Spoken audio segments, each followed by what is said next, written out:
Narrateur. Les robots à l'échelle des insectes ont l'avantage de leur petite taille, ce qui leur permet de se faufiler dans des endroits où leurs homologues plus grands ne peuvent pas aller.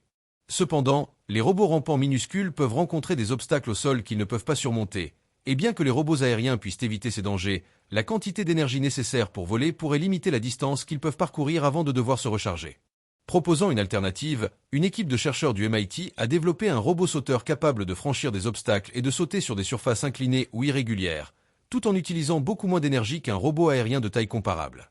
Ce robot sauteur, plus petit qu'un pouce humain et pesant moins qu'un trombone, est équipé d'une patte à ressort qui le propulse hors du sol et de 4 ailes battantes qui lui donnent de la portance et contrôlent son orientation. Le robot peut sauter jusqu'à 4 fois sa hauteur et n'a aucun mal à se déplacer sur la glace, les surfaces humides ou les sols irréguliers. La clé de la performance de ce robot sauteur réside dans un mécanisme de contrôle rapide qui détermine comment le robot doit être orienté pour son prochain saut. La détection est réalisée à l'aide d'un système de suivi de mouvement externe, et un algorithme calcule les informations de contrôle nécessaires en utilisant les mesures des capteurs. Pendant que le robot saute, il décrit un arc dans les airs. Au sommet de cet arc, il estime son point d'atterrissage. En fonction de ce point d'atterrissage cible, le contrôleur calcule la vitesse de décollage souhaitée pour le prochain saut.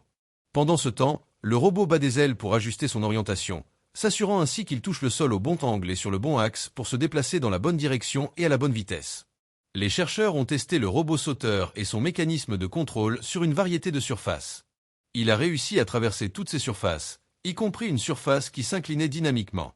Puisque le contrôleur peut gérer plusieurs types de terrain, le robot peut facilement passer d'une surface à une autre, et grâce à sa petite taille et son poids léger, il a un moment d'inertie encore plus faible, ce qui le rend plus agile et mieux capable de résister aux collisions.